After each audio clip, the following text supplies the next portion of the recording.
నేను చెప్పినట్టే పవన్ కళ్యాణ్ చేశాడు. అన్నైన నాగబాబుకి ఇచ్చేశాడు ఎమ్మెల్సీ. మరి చంద్రబాబు నాయుడు గారు టీడీపీ తరపునే కదా ఇచ్చారు. ఏం చెప్పారు వర్మకి పిఠాపురంలో? నువ్వు పవన్ కళ్యాణ్కి మద్దతు పోటీ చేయకుండా నెక్స్ట్ ఎమ్మెల్సీ నీకే ఇస్తానని దేవుడి సాక్షిగా చెప్పాడు. ఆ వర్మేమో అమరావతిలో, విజయవాడలో పవన్ కళ్యాణ్ చుట్టూ, చంద్రబాబు చుట్టూ తిరుగుతున్నాడు. అయ్యా మీ మాట నిలబెట్టుకోండి అని. బుద్ధుందా వర్మ?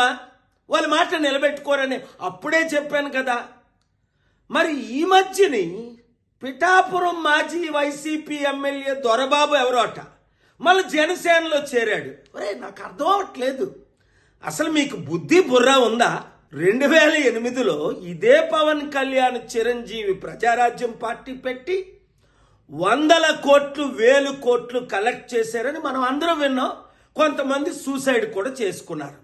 మరి అదే ప్రజారాజ్యం ఇప్పుడు జనసేనగా ఆవిర్భవించిందని అదే చిరంజీవి చెప్తున్నాడు. అంటే అర్థం ఏంటి? అదే పాలసీలతో వచ్చే ఎలక్షన్లో మరలా మేము 100,000 కోట్లు కలెక్ట్ చేస్తాం, మా కుటుంబం మాత్రం ఎమ్మెల్సీ, మంత్రి, ముఖ్యమంత్రి పదవులు అనుభవిస్తాం. తెలివైనోడు ఎవ్వడు ఆ పార్టీలో చేరడు. మూర్ఖులు, గుడ్డోలు, బుర్రలేనోళ్ళు మాత్రమే చేరుతారు అందులో.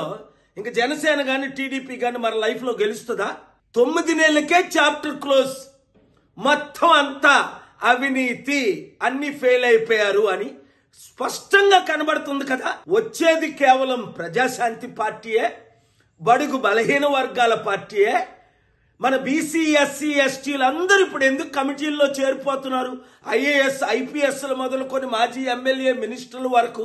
మీరు కూడా ప్రజాశాంతి పార్టీలో చేరండి, ప్రజలకు సేవ చేయండి. కుటుంబ కుల పార్టీకి ఇప్పుడైనా గుడ్ బై చెప్పండి. చెప్పని మీ ఎమ్మెల్యేలకు, అరే యూత్, నిరుద్యోగులు, మీరు వాళ్ళకు బుద్ధి చెప్పండి.